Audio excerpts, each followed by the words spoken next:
We have the next presentation. Yeah. Okay.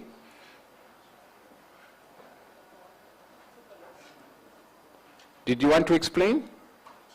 Yes? Okay. I think what we'll do, we can do it in between this next session then, because this presentation is already here. So in between the next presentation, we can have that break in between, and then you can have the introduction feature that we are going to have. So yeah, Okay, so at this point in time, it's my pleasure to welcome the chair's session, Bridget, who will steer us in the next presentations as we proceed. So Madam Chair, welcome.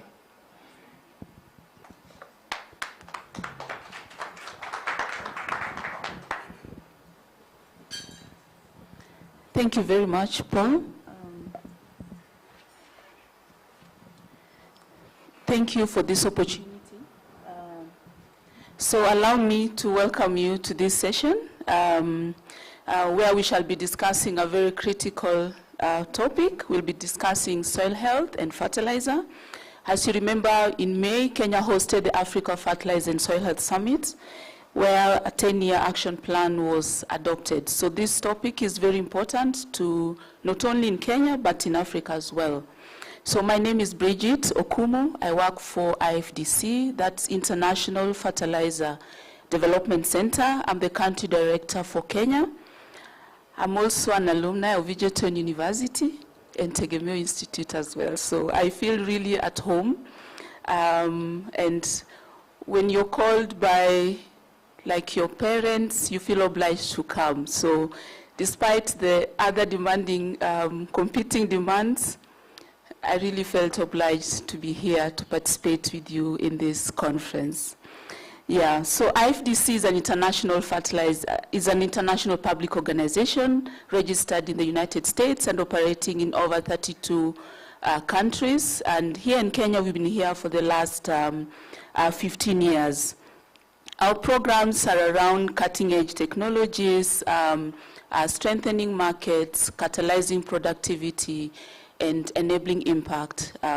So you'll find a lot of our programs centered around that. So we believe in healthier soils, and that healthier soil is a foundation of sustainable agriculture. So we need healthier soils and plants for a food-secure world. I cannot overemphasize the importance of soil health, the importance of soil health management. So just a little background as we go into this session.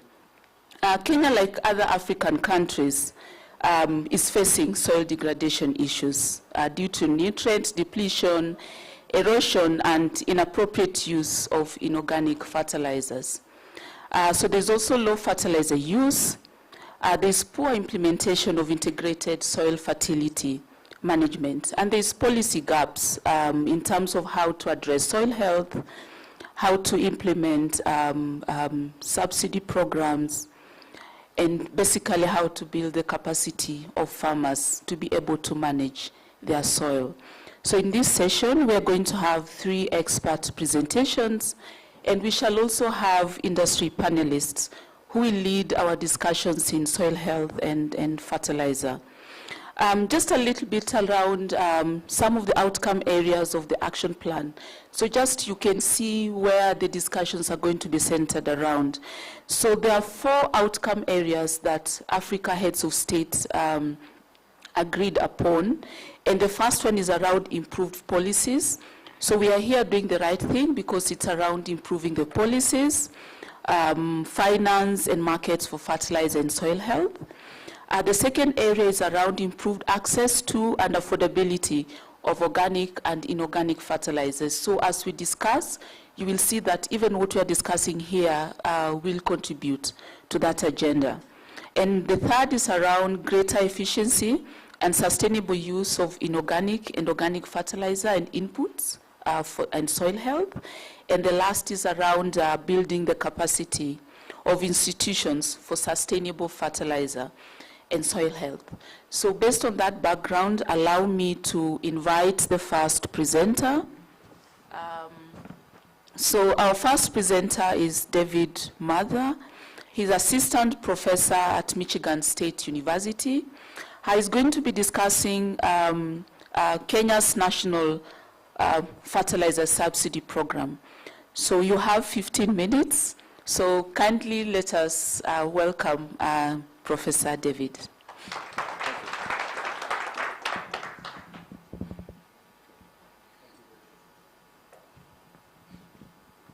I will be.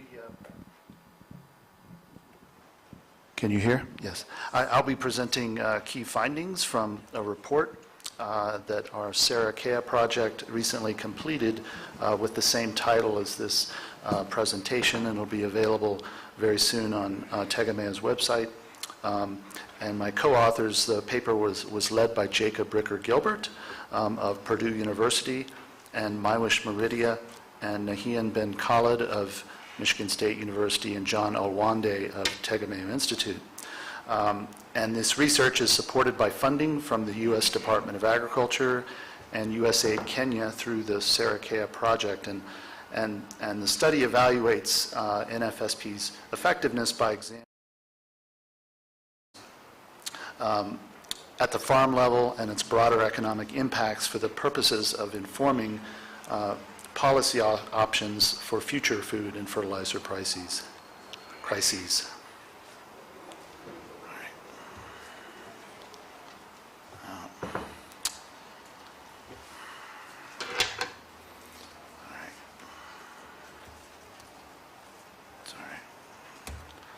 So evaluating this program in the Kenyan context requires some understanding of Kenya's prior implementation of large-scale input subsidy programs, which began in 2008, 2009.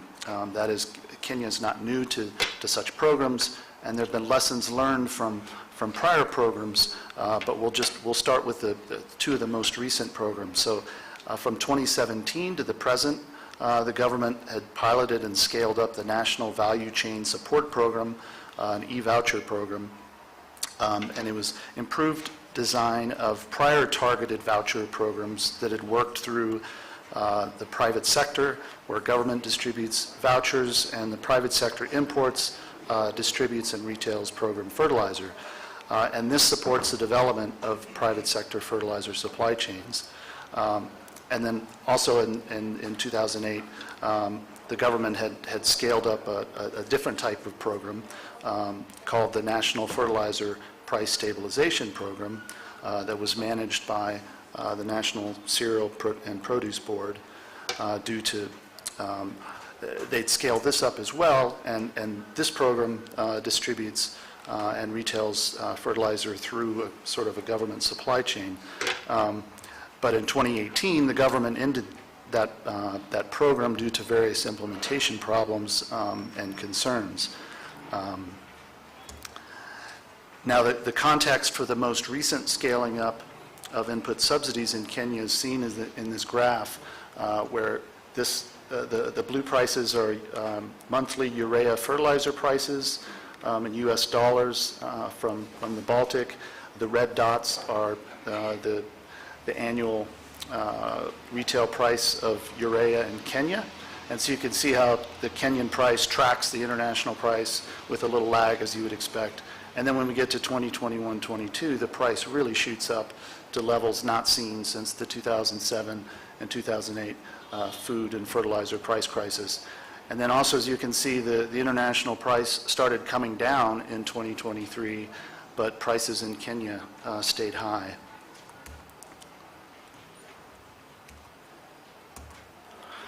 So the government response to this recent food and fertilizer price shock was to introduce a government supply chain input subsidy approach that's now called the National Fertilizer Subsidy Program, and it's implemented through KNTC and NCPB.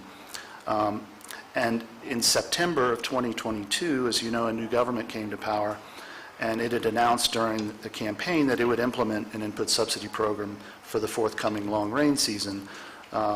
And the new government could have scaled up the existing private sector friendly NVSP, but instead it scaled up the NFSP dramatically while scaling down the NVSP. And so in late 2022, the government procured about 472,000 metric tons of fertilizer for the program at an estimated cost of 54 billion shillings. And 175,000 metric tons of this subsidized fertilizer was sold to farmers by June there should be 2023, and the rest of that stock was sold over the following 2 seasons. And given this significant expenditure by the government in scaling up this program, the exclusion of the private sector from distribution and retailing of fertilizer in this program, and the financial stress that we could imagine that the higher fertilizer prices would cause farmers, the Sarah project engaged in primary and secondary data collection to evaluate this program. So our main research questions were, number one, who benefited from NFSP fertilizer? So what share of farmers obtained it? What were their household characteristics? Number two, how was their access to the fertilizer? How far did they have to travel to obtain the NFSP fertilizer? What types of fertilizer did they receive? Was the subsidized fertilizer received in time for planting? Number three, we estimated the crowding in, crowding out of farmers' commercial fertilizer demand due to receipt of subsidized fertilizer. And if yes, we were looking at the extent of this.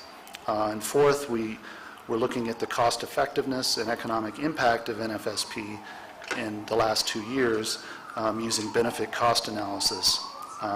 And again, the overarching objective of this research is to provide an evaluation of this program, this new program, for the government, other local policies and stakeholders to inform policies for future fertilizer and food price shocks. So we implemented a phone survey of farm households. It was conducted in Kenya in September and October 2023 by Geopol. It was a random sample of farmers in 38 of 46 counties. And so we excluded some northern counties with arid and semi-arid agroecologies and some urban counties. We targeted adult respondents 18 and over belonging to households that were engaged in crop agriculture in the long rain season in 2023. The sample size was 1,510 farmers, and it's the samples representative of crop farmers in the 38 sampled counties. And the questionnaire asked farmers about fertilizer use, fertilizer sources and prices, their maize production, household characteristics, et cetera, in both the prior year, 2022, and in 2023. And the results, so in the long rain season of 2023, 76% of Kenyan farmers used inorganic fertilizer, whether commercial or subsidized. 57% of farmers purchased commercial fertilizer. 84% of those farmers obtaining commercial fertilizer applied it to maize, 46% applied to beans. Those were the two main crops. 25% of farmers acquired subsidized fertilizer. 19% of farmers obtained this from NFSP, and 8% from county subsidy programs who they run, or some counties ran separate subsidy programs. And 96% of farmers obtaining NFSP fertilizer applied it to maize and 54% to beans. Now with access to NFSP fertilizer, farmers needed to first register. 48% of Kenyan farm households registered to obtain subsidized fertilizer for the long rain season. 32% of all farmers received an SMS notification back indicating when and where they could go collect this, and 19% of farmers actually obtained subsidized fertilizer from NFSP. And the farmers who were more likely to register and receive this subsidized fertilizer in 2023 were those that tended to have larger farm size, more likely related to community leaders. Perhaps that gave them more information about the programs, higher education of the household head, those that had purchased commercial fertilizer in 2022, and those that tended to be closer to an agri-dealer. And the average distance traveled to obtain NFSP fertilizer, So farmers had to go to an NCBB depot or a KNTC sale point. The average was 16 kilometers compared with 9 kilometers for the sample farmers that had obtained commercial fertilizer. And this average distance to obtain NFSP fertilizer may have come down in the last years. I understand that NFSP had received some complaints from farmers, so they tried to start getting some other distribution points closer to some areas that were further from depots. The median cost of transport for these farmers was 200 shillings per 50 kg bag from NCPB and 100 kgs for commercial. It's more expensive for the subsidized fertilizers. They had to travel further. The timeliness, farmers typically acquired NFSP fertilizer in the first week of April 2023, and this was on average 2 weeks later than commercial fertilizer acquisition. However, 80% of NFSP recipients said they had received fertilizer in time for planting, and 87% of commercial fertilizers recipients said the same. And then we also looked at the distribution of NFSP fertilizer by farm size with 3 categories. We were looking at a category 1, farmers with up to 2 acres of land, then category 2, those with more than 2 acres and less than or equal to 5 acres, and category 3, those with 5 or more acres. And I guess the main points to see here is that while farmers with 2 acres or less represent 62% of farms of the sample and 27% of total land, they accounted for just 34% of all NFSP fertilizer, whereas farms with more than 5 acres accounted for 11% of farmers in these counties, a little more than a third of total land, and they accounted for 34% of all NFSP fertilizers. And so two reasons for this disproportionate distribution of fertilizer across farmers is that only 21% of the smallest farmers obtained NFSP fertilizer compared to 40% of those with 5 or more acres. And also the NFSP fertilizer, the maximum benefit per farmer is quite large. It's 100 bags, 50 kg bags per farmer. And interestingly, on a per acre basis, the smallest farmers actually applied inorganic fertilizer more intensively, which we might expect. They're also the ones who are most in need of subsidy support during such a crisis. And so implications for this for future programs is that a smaller maximum benefit limit per farmer could help enable the farmers who could most need the subsidy to access it. Then we looked at crowding out of farmers' commercial fertilizer demand, and because farmers who receive subsidized fertilizer may have purchased commercial fertilizer in the absence of a subsidy program, the degree to which each 100 kgs, for example, of subsidized fertilizer increases total smallholder fertilizer use depends on the extent to which the 100 kgs of subsidized fertilizer crowds out or crowds in farmers' purchases that they would have made anyway of commercial fertilizer. And what we find from our study data in 2023 is that 1 kilogram of subsidized fertilizer reduced farmer commercial fertilizer purchases by 0.22 kilograms on average. Thus, for every 100 kgs of subsidized fertilizer, this actually increased total fertilizer use of farmers on average by 78 kgs of fertilizer. So this is, you get this from just the 100 kgs of subsidized fertilizer minus the 22 kgs of commercial fertilizer that's crowded out to a total of 78. And this crowding out effect differs quite a bit by farm size. So you can see here that those with the smallest farm sizes and those with between 2 to 5 acres, their crowding out estimate is 0.21 and 0.22. Those with more than 5 acres, their estimate is 0.27. If we look at this by asset quintile, you can see that those farmers in the poorest 80%, up to the 80th percentile, has similar crowding out of 0.2 to 0.22, and the richest 20% of farmers have somewhat larger crowding out.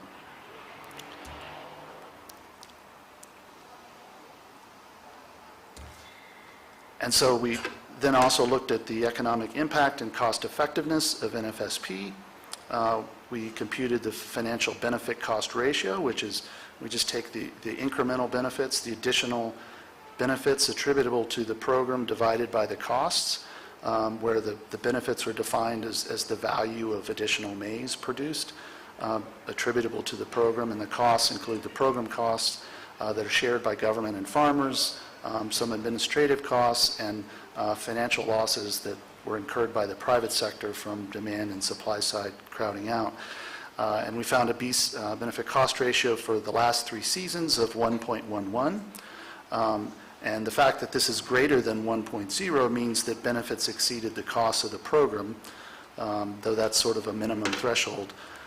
We also found that the benefit cost ratio for 3 seasons would have been 1.22 if the program had been implemented through the private sector, such as through NVSP. And also using the NVSP approach would have only caused about 6% of the financial losses to the private sector that occurred due to NFSP. And also the benefit cost ratio is usually compared with alternate investment options. For example, investment in public goods, such as ag R&D, roads, policy improvements. Evidence from Asia shows that they typically have much higher economic returns than input subsidies. And review of 30 studies from Africa found that the median benefit cost ratio to ag R&D was 11, which you can see is a lot greater than an input subsidy. However, so our first recommendation is to implement fertilizer subsidy program in the future through the private sector using a program like NVSP. So in a crisis, an input subsidy program may be needed, but continuing to implement such a program through the public sector will inevitably lead to significant negative impacts in the short, medium, and long term on the fertilizer supply chain and on farmers. So for example, in the short and medium term, smaller fertilizer importers, wholesalers, agri-dealers are likely to go out of business if NFSP, for example, continues at a large scale. And then if they go out of business, there'll be less competition at each stage of this value chain. And with less competition, farmer fertilizer costs will start to go up. And farmers in some areas may no longer be within a feasible distance from an agri-dealer that has not just fertilizer, but say improved seed or other inputs, as well as information. And in the medium to long term, continued a program through the public sector can erode the private sector's trust in having a relatively predictable and favorable enabling environment, which could undermine private investment. So the second recommendation is to return to a targeted and more limited quantity subsidies, and also to provide public goods and a good enabling environment. So a target approach with more limited subsidy benefits per farmer is much more effective and cost efficient than an untargeted approach for increasing inorganic fertilizer use. And we see this in various studies from Kenya and from various other countries. And during a price crisis, for example, the government could scale up a program like NVSP by modifying the targeting criteria as needed. But in the long term, the keys to sustainable increases in farmer crop productivity really require adequate provision of public goods and government maintaining a favorable enabling environment. And we all know about budget scarcity. And so that the government and other policymakers can perhaps consider shifting some of the subsidies that are going to, funding that's going to subsidies to some of these public goods. And the final recommendation was that an approach to crop productivity needs to be approached more holistically. Just focusing on fertilizer alone, or almost most of the focus and funding going on lowering the price of fertilizer cannot sustain yield growth over time. And this was a key theme of the recent Africa Fertilizer Soil Health Summit. And the reason for this is because maize fertilizer response rates are currently low compared to potential, and this is due to low soil quality, and continuing to focus only on fertilizer prices as the predominant or only strategy can actually be counterproductive for soil health of many farmers. So what's needed is more provision of public good investments in extension to improve farmer adoption of not just the appropriate fertilizer, but complementary soil and crop management practices that are key to improving soil health and thereby increasing the efficiency of fertilizer use, such as crop rotation, intercropping, maize with legumes, access to soil sampling that a colleague will be addressing. And ways to fund this, an obvious way would be to shift some funds from subsidies to extension and ag R&D. Thank you, Asante.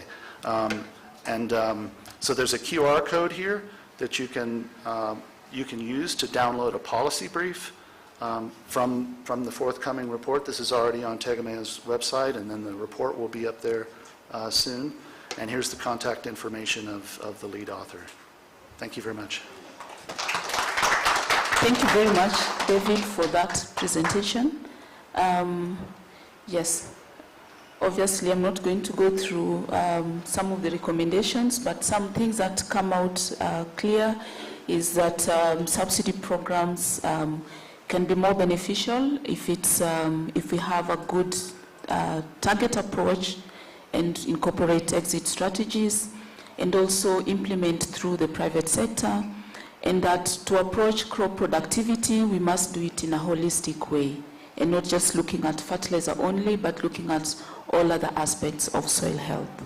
Yeah, so thank you very much. I would like to invite the second presenter. Please keep your questions. We're going to take questions when we go into the open session. So the next presentation, we are going to hear from Timothy Njagi. He's a partial equilibrium specialist with the Africa Network of Agricultural Policy Research Institute. So Tim, Karibu, and is going to discuss fertilizer quality, the effects of competition in rural markets. Let's welcome Timothy. Thank you so much, Chair. So please don't get tired of seeing me here. I promise this is the last time.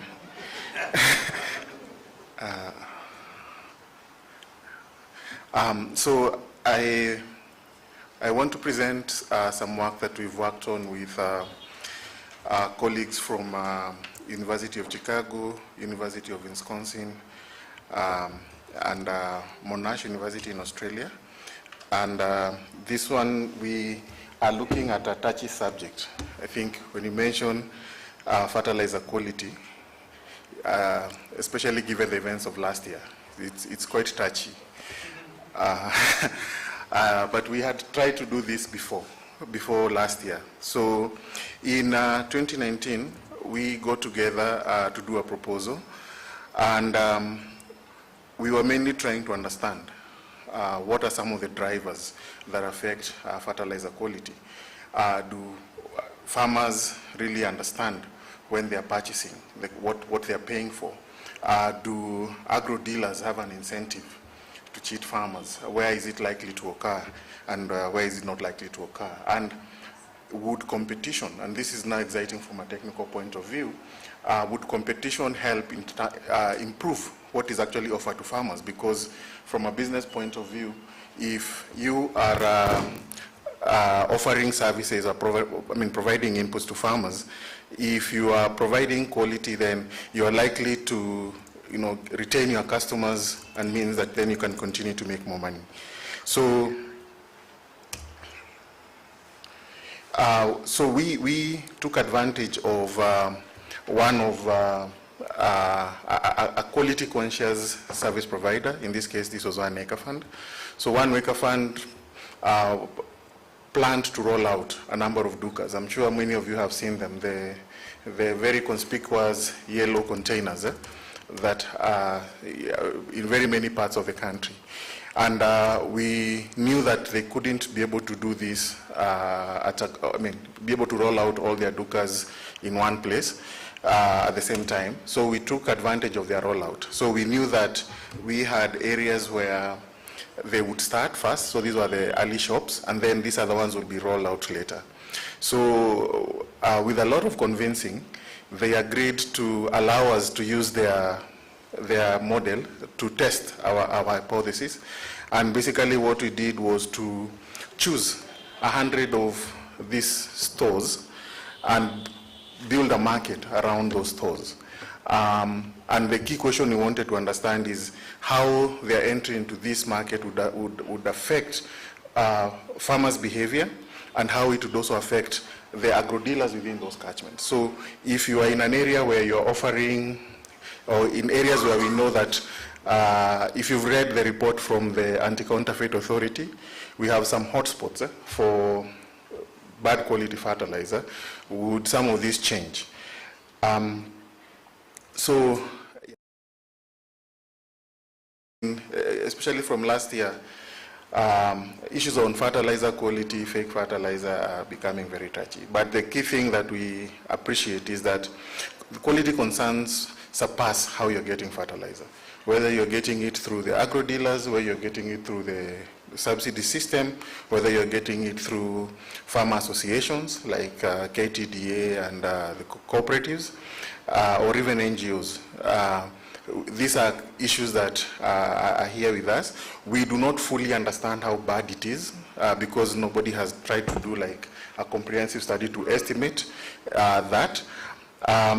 But the key thing we know from literature is that it's driven mainly by information asymmetries, whereby, like I explained, farmers cannot really tell. So, and I think I want to quote this situation here that by the chairman of the Fertilizer Association, you cannot just tell that this is good fertilizer and this is bad fertilizer by looking at it. And I think we've seen even in the narratives for last year, you must have seen some media reports where farmers are saying, we used to buy fertilizer that is black. Now they're giving us one that is white. So the white one must be fake. No? So, and this is because farmers don't understand that this is a molecular compound. I mean, where it is matters, the company that is providing matters. So you get used to what you know, but not necessarily just by looking at it that you can be able to tell. On the other hand, we have market failures, and some of these touch on policy. We also have issues on weak governance and industry regulation. We are happy that at least in Kenya we have an industry regulation. Three players meet together and they try to adhere to some codes of ethic. But one of the other things that we want to put a rider on, that all the issues we see on substandard fertilizer are not necessarily because somebody is going out of their way to cheat you. And from this we realize that most of it also arises from poor handling and storage.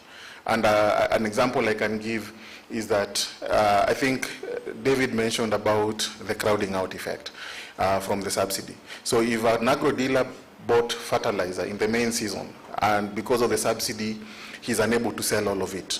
So the 22% that he's unable to sell, he will sell it in the short season. So where he stores that fertilizer as he's waiting for the next 4 months matters. And if it's poorly stored, then by the time you're selling it and giving it to the farmer may end up with something that is substandard because it wasn't poorly stored. I mean, it was poorly stored. So that also matters, and that can also be a driver of that. So what we did was to now work with 1 Acre Fund, and the key thing we wanted to understand is whether this brand reputation improves the quality of what is offered. And we designed an experiment around these 100 markets. So what we did was we were able to pinpoint the location where the Dukas would be based, and then from there we built a 10-kilometer radius. In that 10-kilometer radius, we went and did a census of all the agro dealers that we could find. And as you can tell, it's not an easy thing, because for us we have agro dealers and then we have opportunistic agro dealers. So opportunistic agro dealers, what I mean is that right now we are in the It's supposed to be raining, but it's not. But this is our planting season, right? So for fertilizer, you don't require a license to sell fertilizer.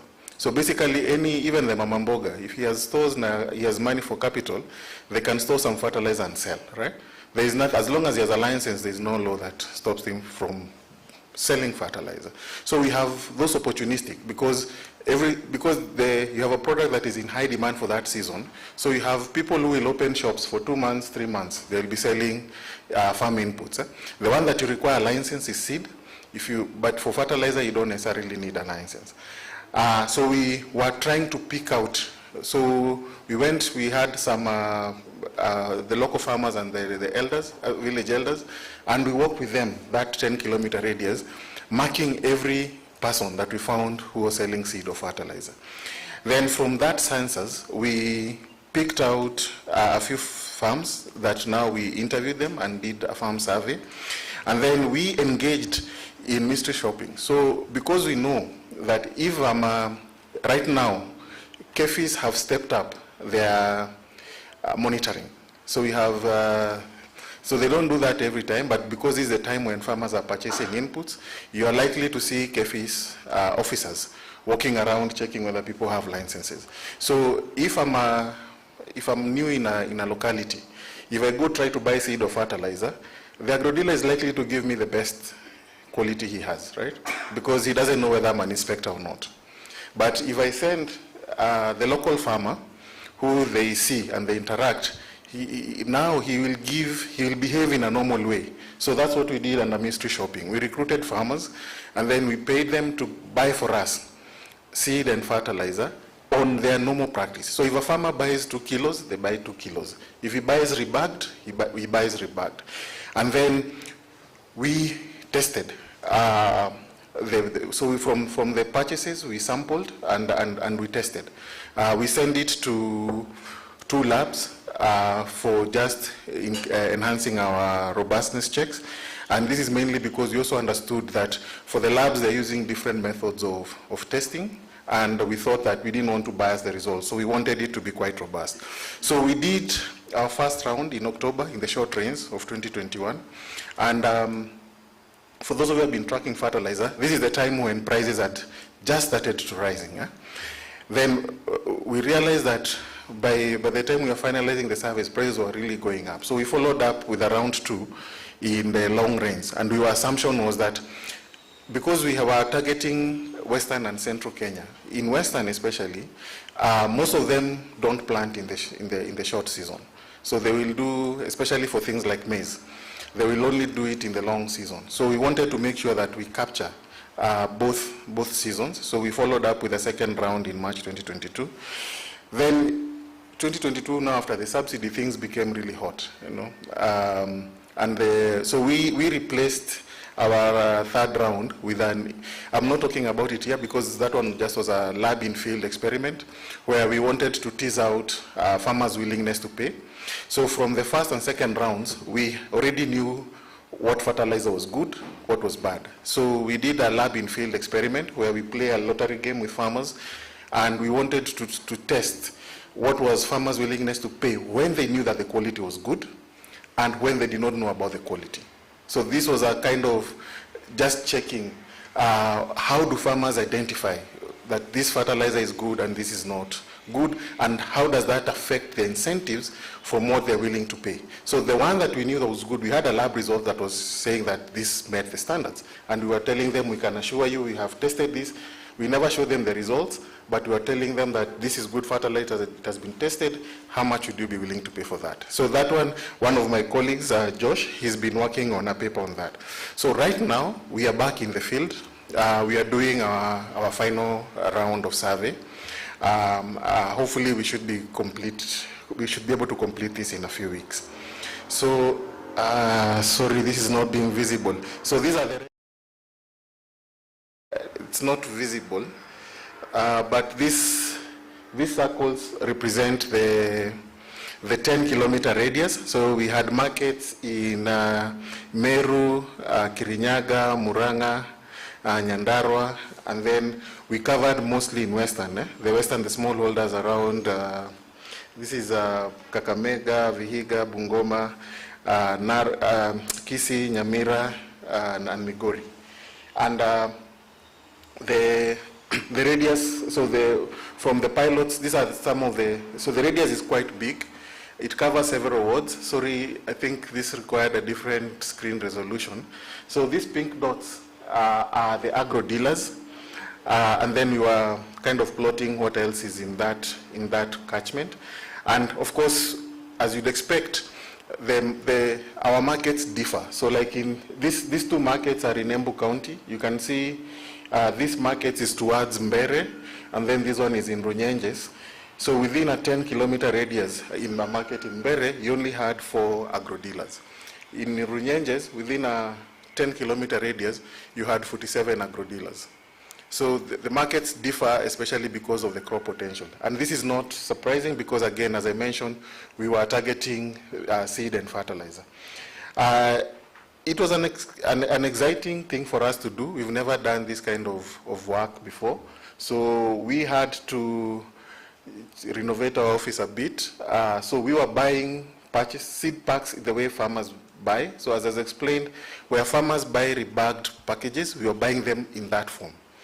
Where they buy in bags, we were buying it in bags form, and then we had a lot of luggage to carry. We created a small lab for processing, where we were now sampling. So if we buy a 2-kilogram pack, the lab just needs 200 grams. So we have to kind of spread it, then sample to make sure that it's evenly spread, and we're able to pick we're able to pick what is in that. And yeah, finally, when we finished, we had to, the fertilizer, we think we ended up with about 5 tons of fertilizer and 2 tons of seed. So we had to ship it to Sagana NCPB. That's where we kind of stored it during this exercise. So what did we learn?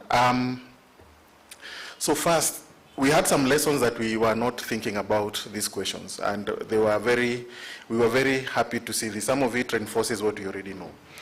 That one, the agro-dealer business is highly competitive. So between October and March, in the same markets, we had 45% new agro-dealers in the same 10-kilometer radius. And some of them exited. Like when we went for the second round, they had closed. They were no longer selling seed and fertilizer. And in almost all the markets, you can actually see, so the orange bars are the second round, the blue bars are the first round. So you can actually see there's a big increase in the number of people offering this. So this can be a good thing and a bad thing, right? So if you're thinking about quality, it's a bad thing because in economics, it's a one-shot game, right? So those of you who understand a bit of game theory, when you're playing a one-shot game, we're just playing now and that's it. I have a lot of incentive to cheat you, right? Because you're out and nipata. So it's like when you're buying from a hawker, right? When you're buying something from a hawker, you're driving on the road, somebody's coming to sell you something on the side. If you buy from him and he cons you, that's it. You've lost. Yeah? Game over. Sindo. But if it's a shop, if it's a shop and I'm coming several times, I have an incentive as an agro dealer, to be honest, because I want to maintain you as a customer. I want you to come back, right? And then you want to build that relationship and you want to build your client base. So it can be, depending on how you look at it, it can be a good thing or a bad thing. But then also, it also tells us that it's not just about the relationship between the agro dealer and the farmer. It's also a relationship between the agro dealer and the people who are supplying the agro dealer. So if you are in business for a long time, you're able to know who are your trusted sources. Because if you just go in once and then you exit, then you are not able to learn and know where you can get quality products and pass on the same too. But then the other thing that I would like to put a caveat on here is that this is also influenced by policy, right? Because we were doing this at the onset of the fertilizer subsidy. So the business environment is not what you'd call a normal business environment. Because if you went into business and you have a business where people are being crowded out, then your survival rate, again, is likely to go lower. But this is something that we are still investigating. Then the other thing that we found is that policy and prices have an effect on price. So here, the key thing that we learned was that between the two periods, the round 1 and the round 2, agro-dealer volumes really collapsed. And this is consistent with what Dave presented on the crowding out. So for all the fertilizer types, apart from DAP, apart from NPK and TSP, agro-dealers significantly reduced the volumes that they were purchasing to be able to access to farmers. And then, of course, with the price increases that was catching up then, we found that rebagging of fertilizer increased by 50%, 52%.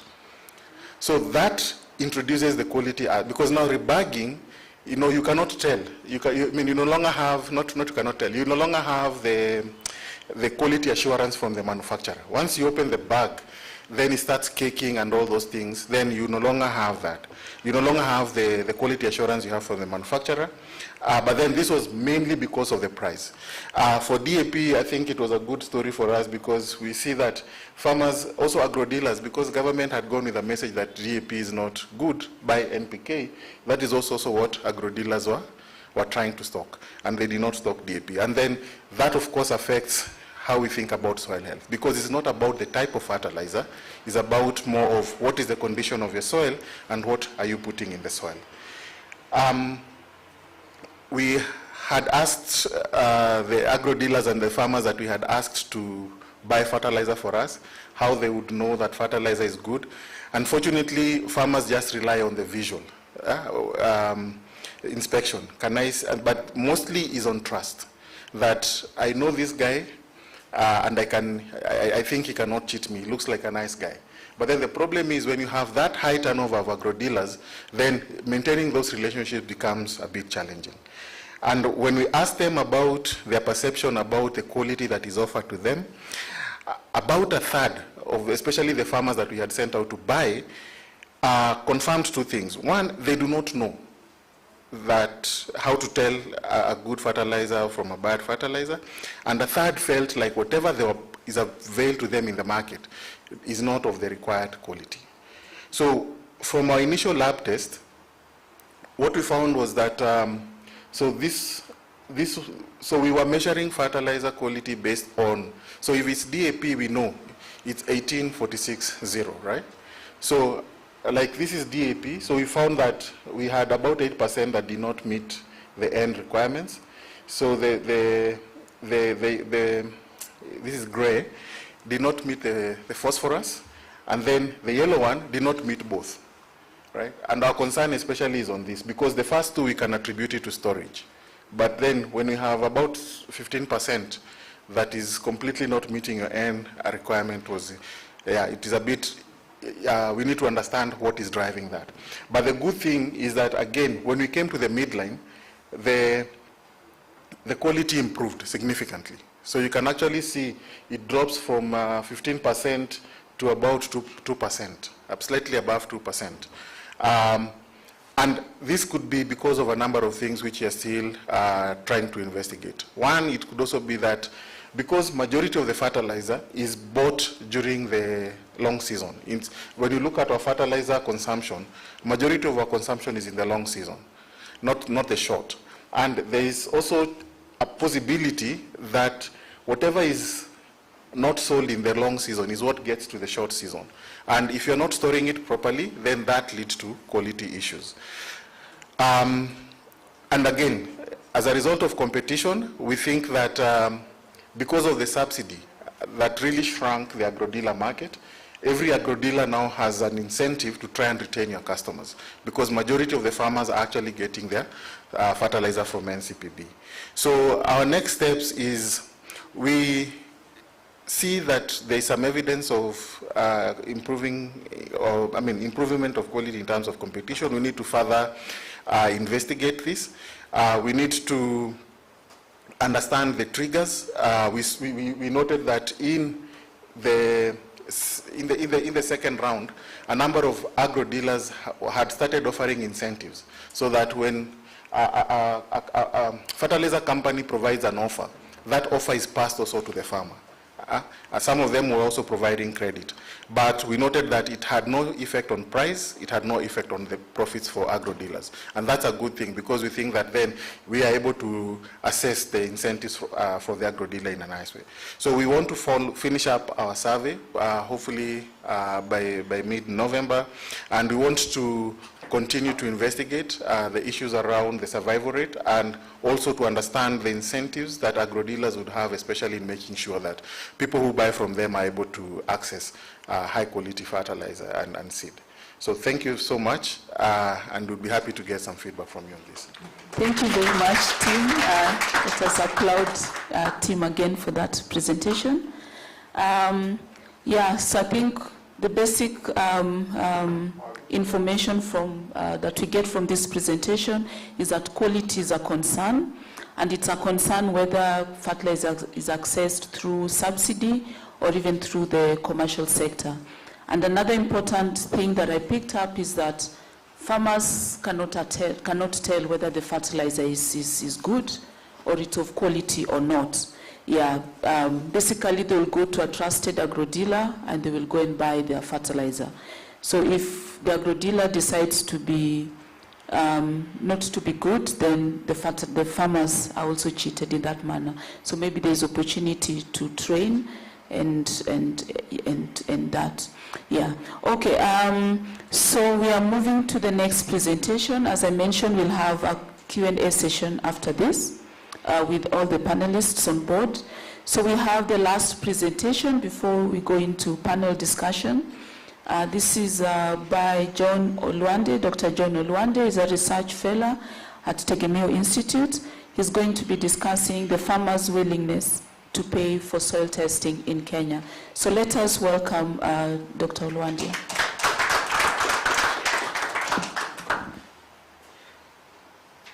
Thank you, Bridget. Thank you, Tim. And thank you, Dave, for setting the stage for this. We've talked much about fertilizer, but we have also learned that if you apply fertilizer on soils that are deficient in some qualities, then that fertilizer may not provide you with the yield levels that you would really need. So here we are going to talk about soil test, and we are going to talk about willingness to pay for soil test and on smallholder farmers in Kenya. If you lose me on the way, or if I lose you on the way, don't forget this. This is the key result of this presentation. Soil testing services may not be within reach for a broad base of smallholder maize farmers in Kenya. And some of the reasons are limited number of soil testing services and also affordability, sorry. But I put that as a question mark for reasons that we are going to see ahead. We found that only 20% of farmers would be willing to pay the minimum current market price of basic soil test in Kenya. That is 1,350 shillings, a little more than $10. Think about that as we proceed.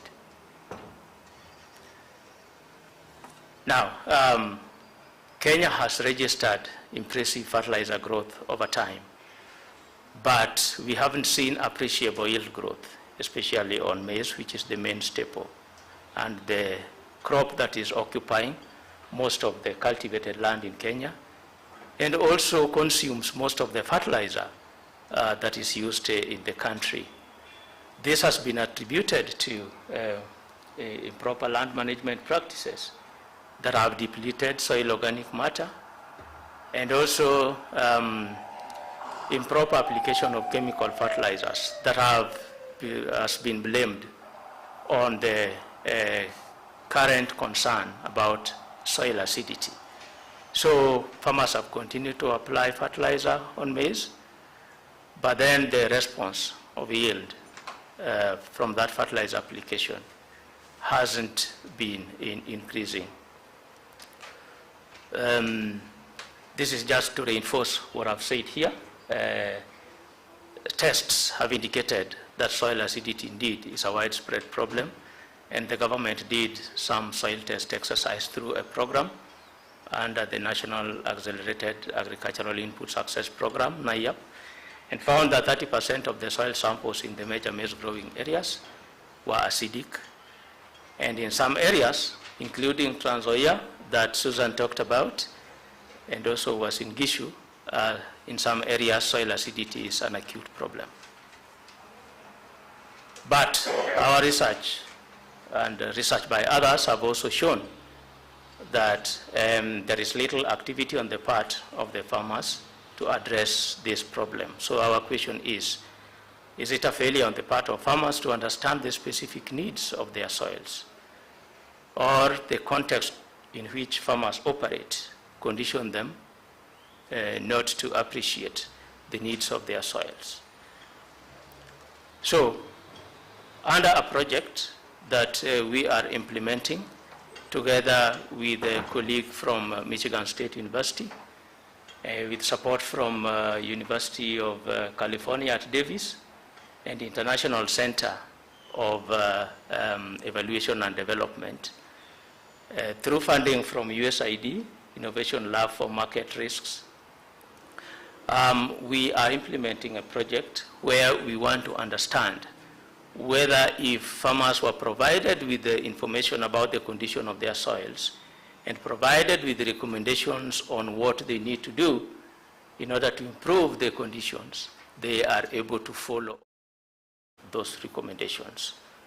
So that project has 3 objectives: just to understand whether farmers are aware about soil testing services, estimate the farmers' willingness to pay for soil testing, and the core is to evaluate the impact of soil test information on willingness to pay for and use of soil acidity management technologies and practices.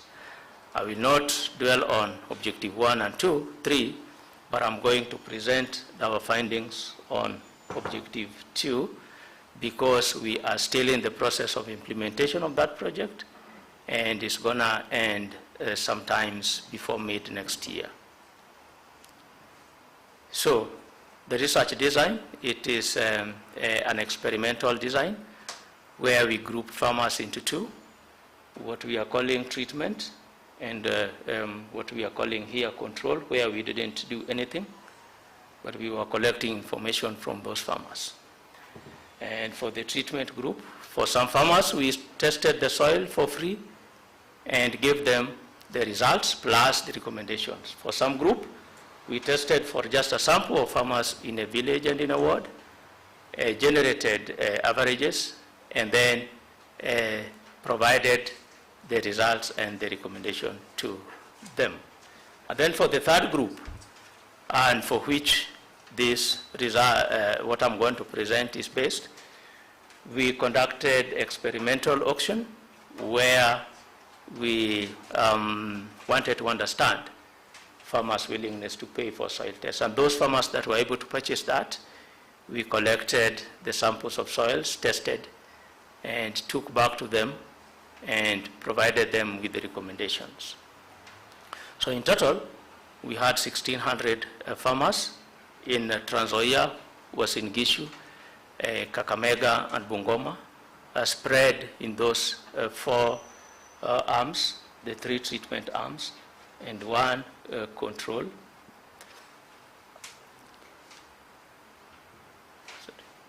So this is what you see here, this one here.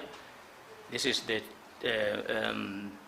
group of farmers on which I'm going to dwell on the results. So we conducted a baseline on all the farmers in June 2022, and then we went back in January to collect soil samples from those 3 groups of farmers. And for the third group, at the same time, we were doing the willingness to pay experiment on 370 farmers. And the experiment has details, but these are technical details about how that experiment is conducted. I may not go into that, but it involved some kind of a lottery where farmers are able to express or to reveal true incentives for willingness to pay. Sorry. Okay, let me just use this here. So, what did we find out? Now from the baseline results on all those farmers, before I go now to the findings on willingness to pay for soil test, we found out that only a few farmers have had soils tested on their farms, while majority of them have had about soil test. And again, only a few of them, less than 10%, knew where they would obtain soil testing services had they needed to do soil testing. And for those that said they knew where to obtain the soil testing services, their reported average distance to the service or to the lab was about 9 kilometers. So, but we can see here that only a few have had their soils tested and a few know where to obtain that service. Looking at the distribution of farmers' willingness to pay, in other words, how much are they willing to pay, we found that most of them are clustering around paying 1,000 Kenya shillings for basic soil test, and the distribution is normal, but we see a lot of clustering at 1,000 and then at about 500 shillings for basic soil test. Now, when we look at the willingness to pay across those counties here, we see the median in Trans Nzoia is much higher, in Trans Nzoia and Bungoma, compared to Uasin Gishu and Kakamega. We would have expected that Uasin Gishu would be very similar to Trans Nzoia, because the farms here are a little bit larger compared to Kakamega and Bungoma. But the spread is quite also high in terms of willingness to pay for soil test. Now, we also constructed this curve here just to see how many farmers would be willing to pay how much. And our threshold was the 1,350 Kenya shillings for one-time basic soil test, where when I talk about basic soil test, I'm talking about testing of the 3 important macronutrients, that is nitrogen, phosphorus, and potassium, and then soil organic carbon there, and then some micronutrients, that is magnesium, calcium, magnesium and calcium, and then soil pH, which is very important. And our interest actually was on soil pH. But we said it would be unfair just to provide farmers with information about the soil acidity. There are also other things that are very also critical, and those are the elements that went into the basic soil test. So we found that at this price, only 20% of farmers would be willing to pay. 80% of farmers would be unwilling to pay this amount of money for basic soil test. So for at least 90% of farmers be willing to pay, then the price of basic soil test would be about 500 Kenya shillings. Then we went ahead and looked at what factors would be correlated with the willingness to pay for soil test. Because this one's figures might be strange, let me jump to the next slide to explain those figures there. We found that farmers with larger land holdings, farmers that have a greater intensity of maize cultivation, in other words, most of their cultivated land is going into maize production. And farmers that were having higher maize yield were associated with a higher willingness to pay for soil test. In other words, they were willing to pay more. Now, when you look at these socioeconomic variables or characteristics, they point to commercial orientation. So we would then say that farmers that are maize farmers that are more commercial oriented then would be willing to pay more for soil test. And that is understandable because they are putting a lot of their resources with hopes that they would be able to get returns that would be worth in the investment that they put there. So, in summary, only 8% of farmers have had their soil tested, and less than that share know where to find soil testing. The mean willingness to pay is below the current market price range, which is 1350 to 2500, and only 20% of farmers would be willing to pay this minimum market price.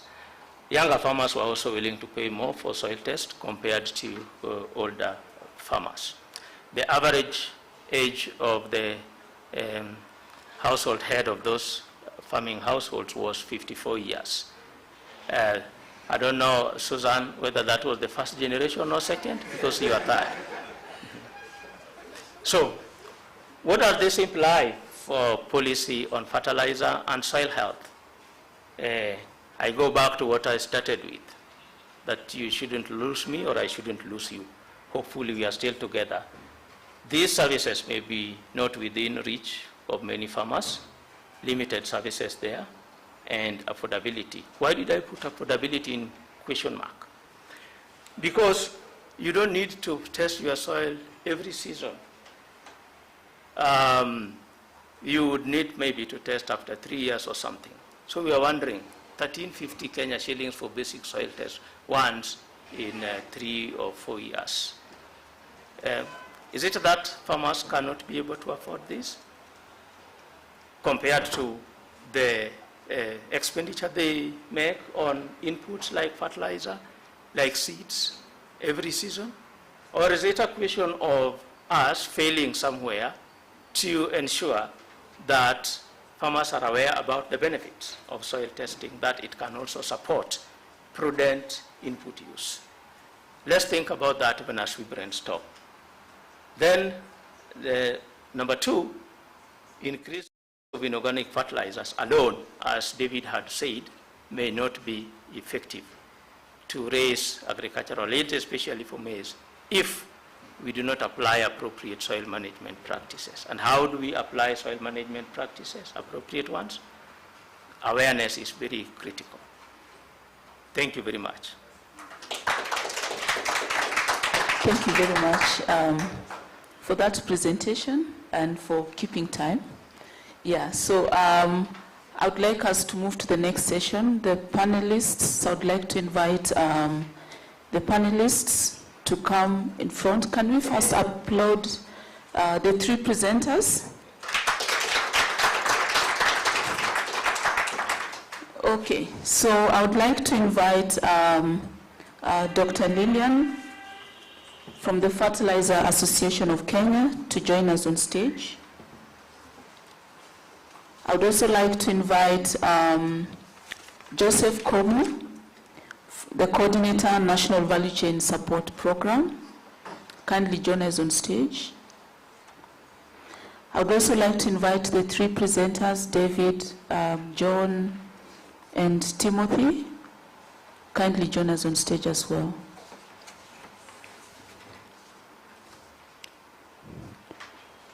So we have few minutes for this session, and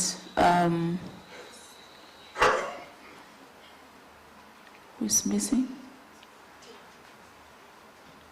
Okay, Timothy. So we have few minutes for this session. Can we give microphones to the panelists so that they can introduce themselves? Yes, so would like the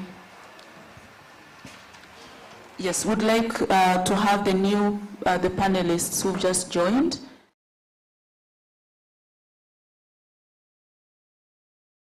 And then we'll kick the discussion. Good afternoon. I believe it is already afternoon. So my name is Lillian Wanjiro Mbuthia. I'm here representing Fertilizer Association of Kenya. Fertilizer Association of Kenya is an umbrella body that brings together fertilizer manufacturers, importers, practitioners in the space of fertilizer and soil health. And we were formed to be able to do, to promote research and production of and solution on crop nutrition services that are sustainable, to promote education and create awareness on proper use of fertilizers, to encourage soil health management practices, and in this sense we're thinking about integrated soil fertility management and sustainability. And because of that, FAK is a valuable stakeholder in this conversation because we're uniquely positioned to be able to represent the realities on the ground, operational realities on the ground and in this soil health space. And we're able to bring the perspective to policy making and execution to address the gaps that we see between policy, research, and operational realities.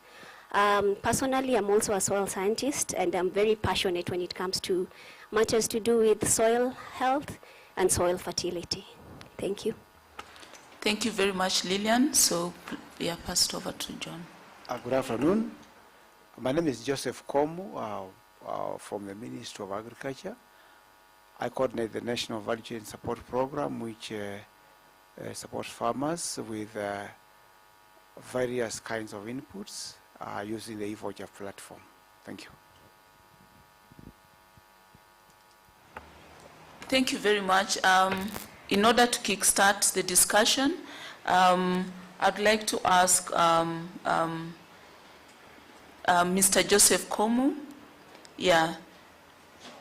I'd like to ask Ms. Lillian, Dr. Lillian, yes, yeah, to answer, to just let us know, how can the government and the private sector partner in the implementation of the fertilizer subsidy program to enhance efficiency and effectiveness of the program and fertilizer supply chain in general? Okay, thank you. Such a loaded question, and I think we need a whole day to address that. But I'll try and make my answer very brief, but also very detailed at the same time, because I think we've already had a presentation that is talking about what inefficiencies are there.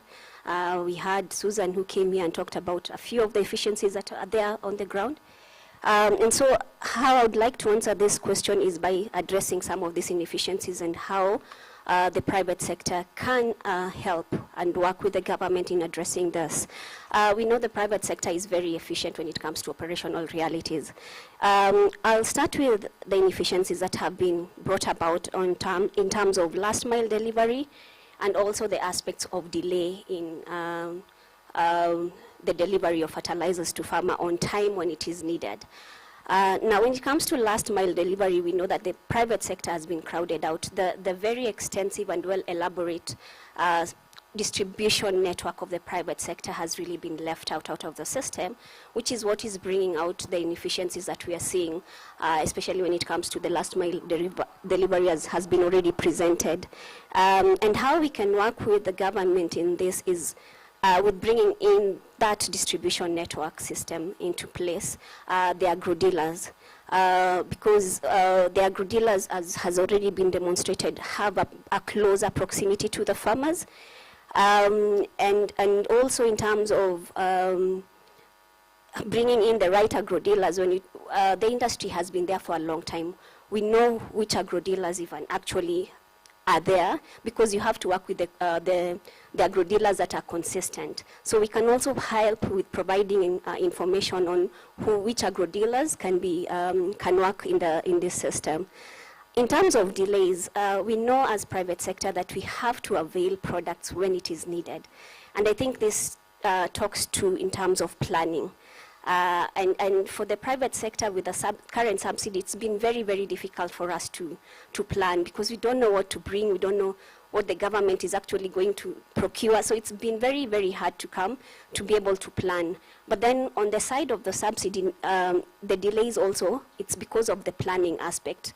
And this is something that the private sector is very good at, because we have to make sure the inputs are there on time, like purchase of inputs for the long rains will usually start happening between December and January, and we make sure those inputs actually in the agro dealers by February, because we know it's very critical for the farmer to have the inputs on time. I think Susan talked about climate change. We're not really sure when planting seasons are going to happen. So that's another aspect that I believe the private sector can really help in tweaking the system of the current subsidy. Let me go back and say, I should have started with this and say that as a private sector, I want to be very clear that we are not against the subsidy. We understand that it was necessary given where the prices were. What we are really challenging is the current model of the subsidy. Having said that, let me continue. The other aspect, and which is critical even given the recent Nairobi Summit on Africa Fertilizer and Soil Health, is on the issue of soil health and the issue of getting the right products to the farmers. What we have seen is the fact that the private sector has really invested over the years into bringing products that are balanced. Because of research, we know what nutrients are actually becoming limiting, and we've been heavily invested in products that include sulfur, boron, zinc, nutrients that we know are actually limiting. And we've also invested, because we know about acidity, and we've talked about that, we've invested in granulated lime. Now what has happened is we've seen a shift. Initially, at the beginning, there was balanced fertilizers were incorporated, but right now we are seeing a shift towards 23-23. And there is also a shift towards saying, oh, DAP is not a good fertilizer, that conversation. And I think this is a critical conversation when it comes to soil health, that we need to rethink about this conversation about DAP versus 23-23 versus, we need to rethink how we are addressing this. Because I'll pose this. If you look between 23-23 and DAP in terms of nutrient offering, DAP gives a better nutrient offering. And what we've seen, I think this conversation started in 2010 after some research on the cereal study that was done. And I don't know, instead of, we addressed it by saying the conversation about DAP is not a good fertilizer to 23-23 came in. But what happened is farmers were being told to use 1 bag of 23 to replace 1 bag of DAP. And of course, the response will not be the same. Now the government has tried to improve that, and now they are offering 2 bags. But then if you look at the cost, if you have to replace 1 bag with 2 bags, then the cost comes to the same. So is the subsidy actually achieving what it's supposed to achieve in terms of cost? So I think the conversation should be, what do we need to do? Maybe I think we need to address the issue of soil acidity. And now, once we address the issue of soil acidity, and maybe even subsidize lime instead of first, and then now go to addressing the fertilizers. Because once we address that aspect, then we can have a sober conversation about what products work. But then now let me come to the issue. Just allow me, this is important. You asked me a very important question. Now, on the issue of quality. When it comes to quality, I think it's already been addressed. Competition is very key. And I believe if the private sector is fully involved in this, because of competition and the program that was there before the NVCP, the quality issues would be very minimal. Because then the private sector will make sure that you have to give the product that works, and the farmer has a choice to choose products that will work. So that issue of quality can also be addressed. And then the issue of agronomic support. And because I'm seeing you're telling me on time, like I said, this is a conversation that can take a whole day. Okay. So I'll stop there for now. Thank you very much, Lillian. Thank you for that contribution. Yeah, so just moving forward, you touched on soil health being important, and Kenya hosted the Africa Fertilizer and Soil Health. And as a country, we are required to implement the action plan. So, Mr. Joseph, could you kindly tell us how do we motivate the participation of the local actors? We are talking about the public, we are talking about the private, the civil society, the donors, yes, in the fertilizer and soil health space towards the implementation. I think you asked how we can motivate the various players. I think in terms of the farmers, it's just continuous sensitization of what soil health is all about, and the good agricultural practices that promote soil health, so that farmers are able to appreciate that it is not just a question of using the correct inputs, but what you do to that land. And also, again, when it comes to the input package, I think we also need to go further beyond the inorganic fertilizers, that we also need to factor in the other, like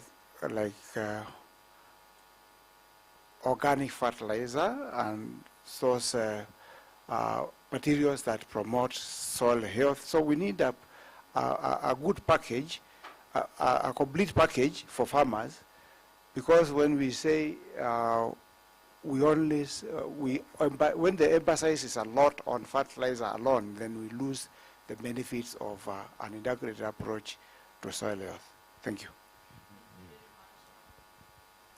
Thank you very much, Joseph, for that response. Talked about educating farmers and improving on the package, and that's exactly what even Dr. Lillian mentioned.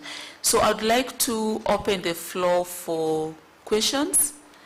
So maybe we'll take a few questions, and then the panelists are here. They'll be able to lead us in the discussions. So there's a hand over there. That's on the other side.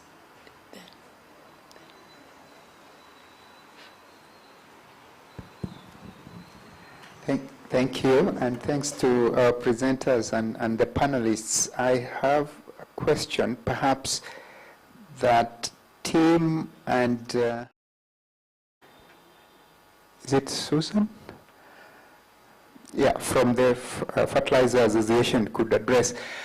Tim talked about information asymmetries between, if you like, the agro dealers and the farmers. And I was asking myself, is that where the problem is, or does it really happen even between the agro dealers themselves and their suppliers, whoever those are? And if we could understand how the agro dealers themselves deal with the information asymmetry, and to ensure quality and so on, perhaps we could begin to find solutions for addressing that between the agro dealers and the farmers. And I think the other question is to Joseph Como. You talked about the organic fertilizer, and I think the discussion around organic fertilizer has lately become quite intense. And I always wondered, do we really have a market for this? Is this developed to really serve the farmers? Your insights into those things. Thank you very much. There's a hand here, and then the table at the other corner, and the other table as well. My name is Patrick Odame, working with the Center for African Bioentrepreneurship. We are dealing with the smallholder farmers, women and youth agripreneurs. I'm passionate about soil health because at one time I was a student, I'm an alumni of Egerton. 38 years ago, when we are doing soil and water engineering. And that was a very important course because we are addressing the interrelationship between soil physics, soil chemistry, soil biology and all that, soil mechanics. Now, who is the beneficiary of fertilizer subsidy? Is it the farmer? Is it agro dealer? Because from the presentation from Timothy, I found out that very many agro dealers went out of business after some time. Probably the research would have been able to try and find out why crowding out happened. It's very possible that the subsidy fertilizer ends up with agro dealers. And they give it to the farmer at commercial price. Someone would register, get 100 bags, and become a distributor or a seller. To that extent, then we needed to find out the interrelationship. So when you find them running out of business, maybe after 1 year, they have already made their profit. So then, my question is, what is the space of the farmers in the terms of the policy by the government? Is it to help them? And we talked about a policy in coherence. Do we work together? At what point does a farmer benefit? Is he involved in co-creation of the solution? And basically that is the missing link between research evidence and the policy, uptake, and also decision making. Thank you. Thank you very much. So there's a hand here. So for the online participants, kindly put your questions on the chat. Someone is noting them down and they'll be responded to. So we shall take 2 questions and then we can allow the panelists to respond and then we do another round. Thank you very much. My name is Nancy Lebuni. I'm with the Council of Economic Advisors. It's been a very insightful meeting and it's good even to hear results from the work that has gone on the subsidy fertilizer. Just wondering what the insights were on the impact of the e-voucher that was used as a distribution mechanism for this round in 2023. It would be interesting to see what was the impact of the method of delivery to the smallholder. Further, I noticed that Tim alluded to there being no barriers for entry or exit of agro dealers.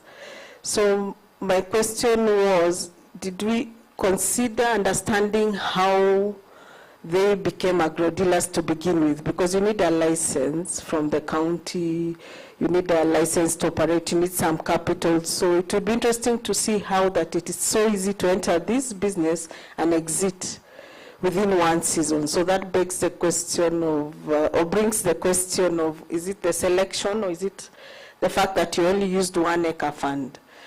Further, 1 acre fund provides additional services, not just fertilizer. They do extension, they provide credit, they provide, I think, last mile delivery also. So was that taken into account when the study was done? And what experience would they have? Because they've been around for some time. So they could give us some insights on how better to distribute. And they've had experience where they started as a last mile distributor, then loaded additional packages, seed, then credit, then extension. Why the shift in their business model? Regarding the targeting of the subsidy, evidence shows that the government distribution system was more expensive or not as efficient as if we used the private sector. But nonetheless, I don't know if the study took into account that it was not just maize that was given a subsidy for fertilizer. Some other commodities were. Then there were specific seeds, for instance, sunflower. And even then, when other commodities were used, what would be the implication if you were to use an agro dealer? So what can we learn and what can we take home? Professor also said that we need to consider the opportunity cost, but nonetheless, if it's already beneficial, what quantum are we talking about? Are we going to invest 10 billion in subsidy vis-a-vis putting in roads or irrigation? I mean, what would be our optimal scale of mix? Because it is our policy to ensure that we subsidize fertilizer and seed, yeah? So what would be our good, or what is their take? Basically, I'm just asking Professor, what would be his ideas on how long we could do this? Thanks. Thank you very much. So we'll take one question at the back. Yes, and then we allow the panelists to give some quick reactions. My name is Rosemary Emmanuel from Karo Kabete, where we do natural resource management, is our business. So I was surprised to hear that only 20% of farmers are willing to pay for soil testing. Apparently, at our center there, we have self-testing facilities where I think farmers are charged 1,000. But in my opinion, really, the main problem with soil testing is the availability of the testing spots. For example, if we are in Karo Kabete, which covers the whole country, even me, as a scientist who does a bit of farming, I find it difficult to carry my soil from Busia to Karo Kabete. So maybe that would be one of the reasons people don't test soils. Also, I think there is lack of knowledge. So we need to invest into awareness creation, what is the importance of this soil testing and what have you. And also, maybe people don't know the importance of soil testing because they have been farming. The level of understanding of our farmers, especially the small-scale ones, I'm talking as a socioeconomist, as the small-scale farmers, first of all, they are resource constrained. So I think for every other technology, even apart from soil testing, I think we need to really think of the mechanisms to get this technology to the farmers. Because I heard somebody say maize cattle has a lot of technologies they have developed on maize, and still farmers are growing the old ones. So we really need to interact more with the farmers. That's an opinion. I'm just sharing. Thank you. Thank you very much, and thank you all for those submissions. So I'd like the panelists to give quick reactions, then we can have maybe the last round of questions. So any of the panelists would like to start? Yeah, you please be precise. The question that was asked is about organic fertilizer. And somebody was asking whether there is a market for organic fertilizer. And I think the question is, okay, I know there are products in the market, and I know there is a sister program that is already having it in the voucher. And I don't have data to quote, but I'm told the intake rate is good because, one, what I've been told is that it reduces the requirement, use of that, some of these products. I've said I have no data to quote. It's just a sharing that I've received from that program, that when we use some of biofertilizer product, then because of improving the micro environment in the soil, then that you would use less fertilizer, and the soil nutrients will be more available because of the improved soil condition. And therefore, that, of course, is an avenue for reducing the cost of production if you are able to use less fertilizer by using a product that complements that fertilizer. So I cannot quote research on this, but there's something going on in KSEP CRAL, which is also a program run by the ministry, and I'm told there are those beneficial effects. And therefore, if those are demonstrated, then the market for that can develop. Thank you. Thank you very much. Maybe would like David to, David, if you can give a quick reaction to the questions or the comments.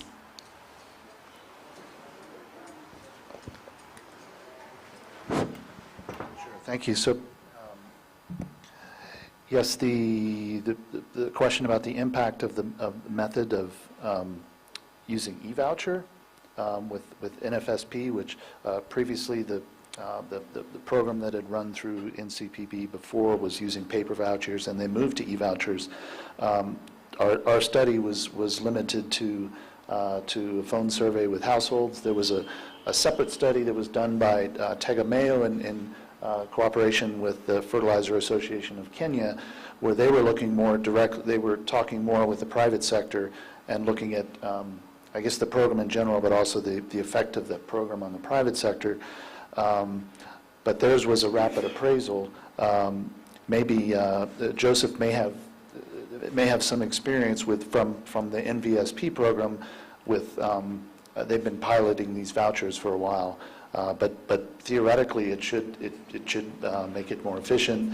It should reduce the possibility of farmers getting fertilizer that aren't registered, or that especially if you have a targeting system, that criteria that farmers more likely fertilizer more likely getting to the farmers that are eligible for it. Now, what they do with it once they leave is they might sell it or something, but it's a really positive development to use that in other countries. It's been found to be very helpful. And on the optimal mix of subsidies and public goods,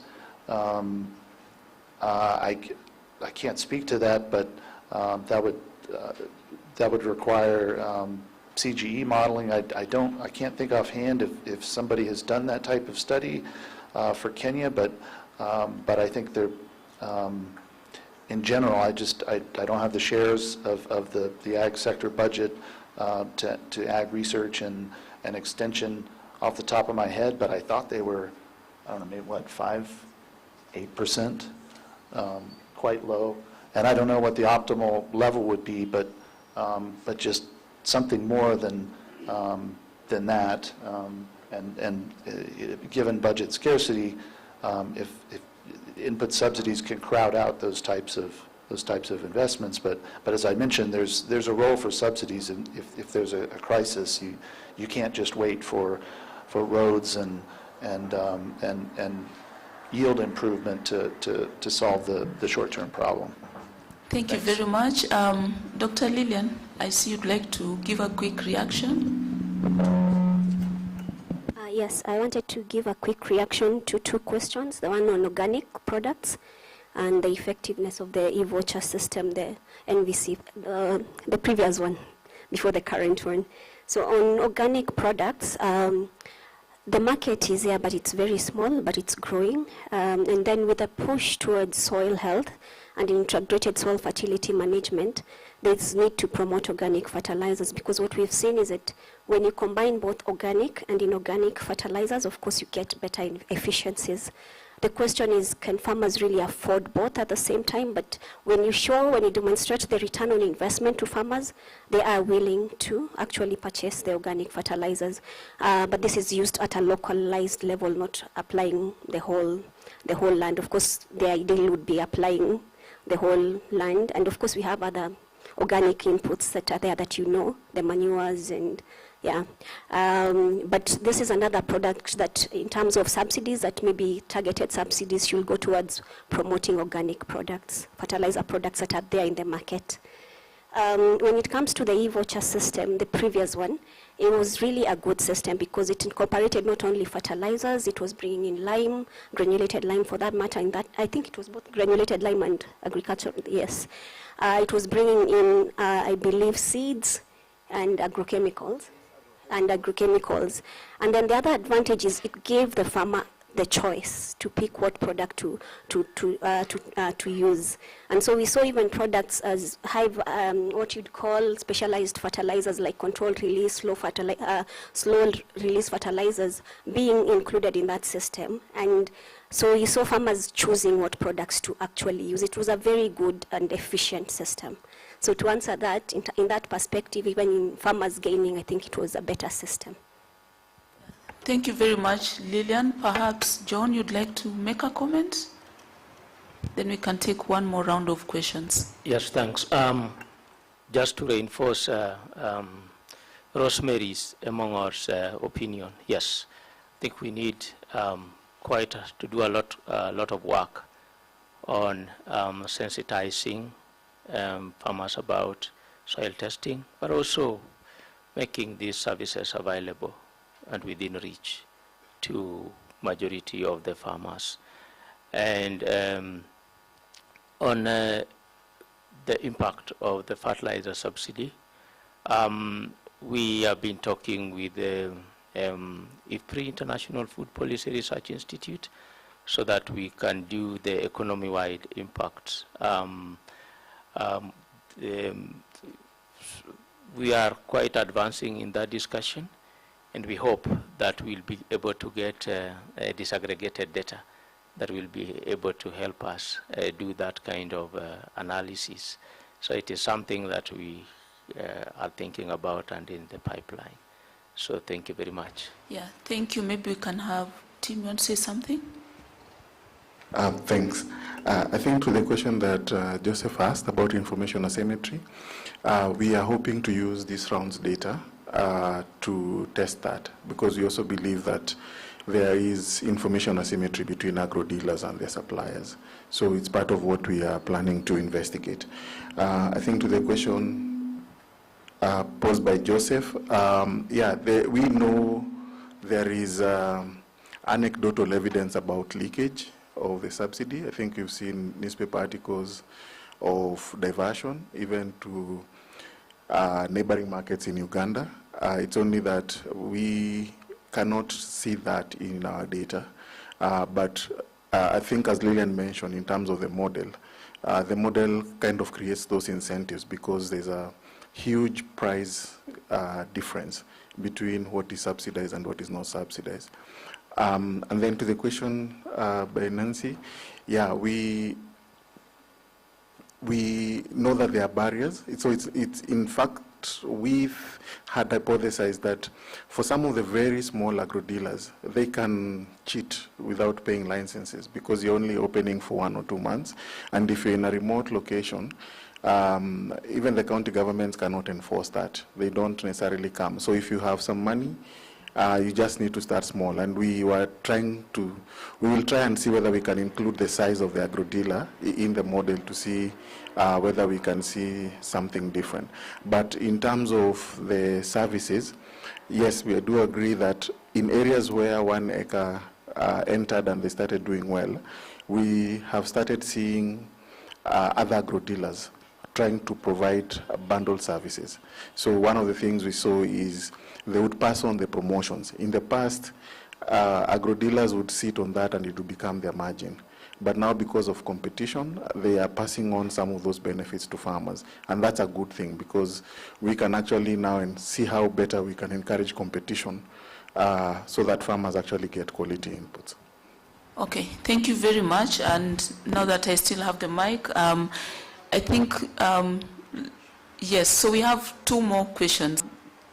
Beth and Ogola, and then we can have this discussion for a very long time. We'll continue over lunch so that food does not get cold.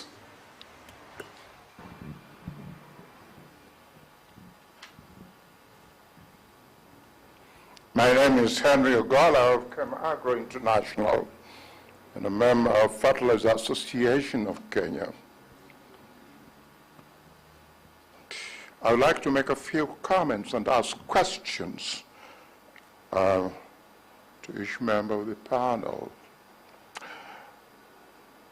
Understanding the impact of recent and I repeat, recent fertilizer prices crisis on Kenya's fertilizer sector. What are the appropriate policy? Very good question. When you talk of recent crisis, which crisis are we talking about? Kenya is a net importer of fertilizers. There's no local production except a small plant at Thika producing not more than 10,000 tons every year of single superphosphate. Now, this crisis do occur from year to year, year to year. The first crisis was in 1973-74. That was the crisis triggered by the oil crisis at that time. As fertilizer prices shot up, the government became alarmed. What was the response? The immediate response: we must have our own fertilizer production.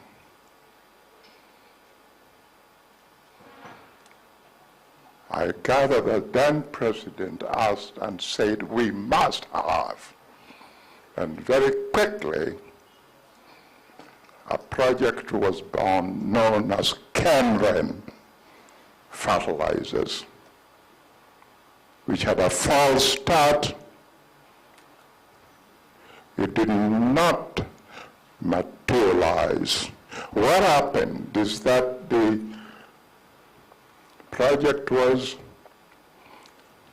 launched to the extent that equipment for production of fertilizers were imported. Until recently, they were in crates in Mombasa from the year 1976.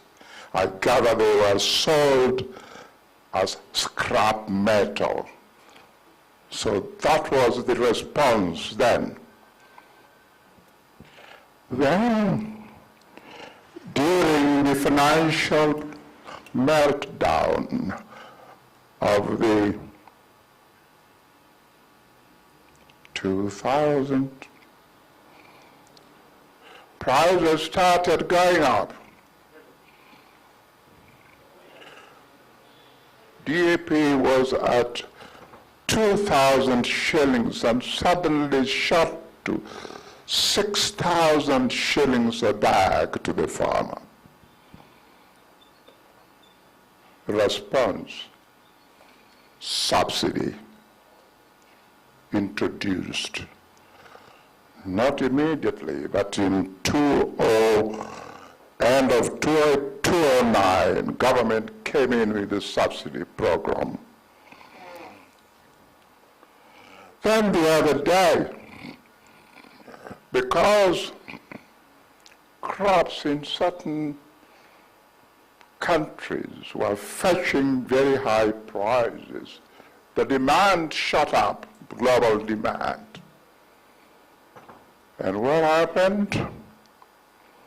Fertilizer prices again, there was an imbalance, supply-demand imbalance. Again, prices shot to high levels. Our reaction again needs subsidy. Subsidy. Then there's been a lull, prices went down. But the other day again they are up. A shipment of DAP, for instance, or urea. Let me give you an example of DAP. In arriving in May this year was around just $500 a ton. Today, you will be lucky to have it here at 660, 70 a ton CFR. Another crisis. Is subsidy the best response? Fertilizer, global fertilizer market conditions is highly volatile in terms of supply demand and therefore prices. What can we as a country do about these fluctuations, unpredictable, wide fluctuations? Is subsidy the best solution? And also, in terms of planning by the private sector, it gets very difficult.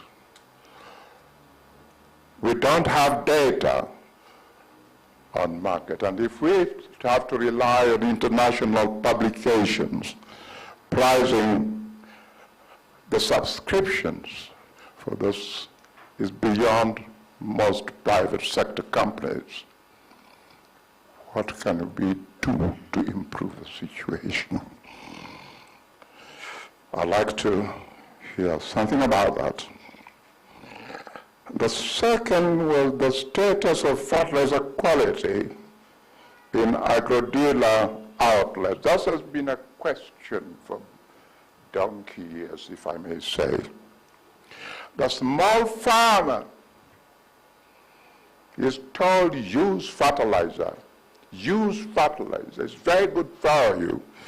He accepts the advice. The issue of affordability comes in. He can't buy a 50-kilo bag. He or she can't afford. So they sell it in mkebes, kimbos, whatever you call them, goro. There then the adulteration comes in, and there's a problem. What can be done to improve this situation? Thank you. Can we have smaller packages? Thank you very much, Dr. Maybe we can continue the discussion. Apart from the unscrupulous dealers who mix fertilizer with some things in order to make money. I think that is the work of quality control, cabs, and could there be field inspectors to ensure that that doesn't happen, that problem. Farmers' willingness to pay for soil testing. There's a company here which was called those years Windmill East Africa. They were the pioneers in blending.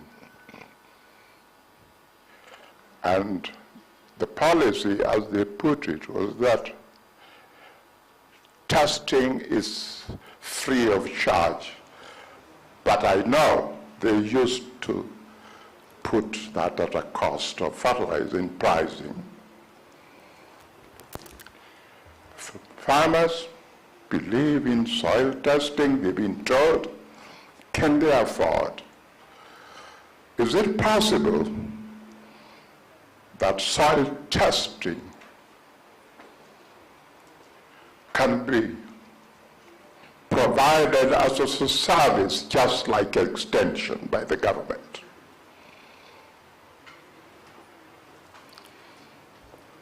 Thank you very much. Thank you. Thank you very much for those submissions. Because of time, I don't think we'll be able to respond. Maybe we can take a question from Beth, and then the responses can come over lunchtime. Please find the panelists, have a discussion near them, and yeah. Thank you very much. My name is Beth Morogin Director from USAID. Mine is a question and a comment. We have very good data from the universities, and we have very good information from the Fertilizer Association of Kenya. My concern is, where is the disconnect? What is a platform that we can use so that this information gets to the government and there is action from that? I'm asking that because Nancy from the Council of Economic Advisors is here. We have Joseph, and we have very good things that we can do from now. The only platform I can think about is the budget process, because that's where we'll see how much has been allocated to the subsidies in the next financial year. But we want assurance that if this information is packaged and put in front of the government, then action can be taken so that we at least attempt to undo the damage that has been done to the private sector, ensure that farmers get the services that they need. That is one. And the last one is, Dr. Ogola has also talked about other forms of subsidy like soil testing, extension services. I think that we don't really think about it that way, but I think it's also important to think about other forms of subsidies like infrastructure development. Tim was talking about dairy farmers paying 200 bob to take their milk to the collection center. What is it that county governments and the national governments can subsidize farmers using the national budget and giving public goods that doesn't do damage to the private sector? So forms of subsidies, and number two, the platform that this information can get to the government for policy action. What is that platform? Thank you. Thank you very much. I'm sure Professor Obari from Tegemeo has had that call to bring all this information together and see how we can move it to the next level. Yeah, because of time, we're not going to go into discussion. I just wanted to make a comment. Last week, I was privileged to join a meeting with the Ministry of Agriculture where they were discussing a new policy that will guide agricultural subsidy programs. And GIZ Kennedy is here, is supporting that process. So they're currently consulting stakeholders. So there's some positive reactions at the local level that will see these programs designed better. So I'd like to thank you very much. Can we applaud the panelists? We shall do the factorial. So wait. Don't forget the factorial. So we do 3, 2, 1. So let's do that to appreciate our experts. So let's go. 1. Thank you very much for being with us and for sharing your knowledge. Yeah, at this opportunity, I would like to give it back to Dr. Gamba.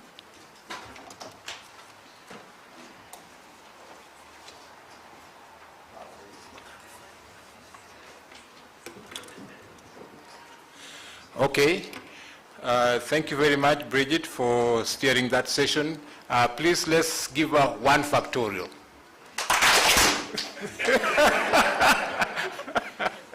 Okay. So we want to break off for lunch. It's been very, very stimulating, the discussions that we've had so far. And I think there are lots and lots of questions. But I'm also glad that there are people here with lots and lots of answers. So we are not just, groping in the dark. There are lots of issues, but there are also lots of opportunities and solutions from within here.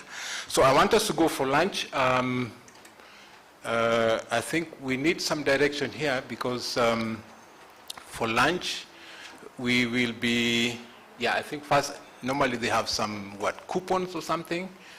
Could you find out so that we're not turned away when you're already there? Please make sure that you have your coupon. And also we need to know exactly where the lunch is being taken. Poolside for everybody? Find out, yeah. Now, there's one exercise that we needed to do, but I will hold it for now so that we go for lunch, right? There's the instructions for our introduction. We will do that online, and we will hold it for now. So I'm asking the ICT people to hold that one until our food security is assured, and we can continue this process. Okay? So for now, we will go for lunch, and as you walk out, please make sure that you have a coupon with you that will allow you to have the lunch. And also the instructions in terms of the lunch, I'm told it's at the poolside.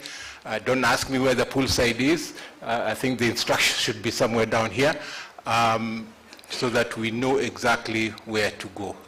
I think we'll get somebody to lead us to the poolside so that we don't go wandering. But in case you get lost, please ask for the poolside. That's where your lunch is supposed to be. Okay? So have a good lunch with my little French. Bon appetit.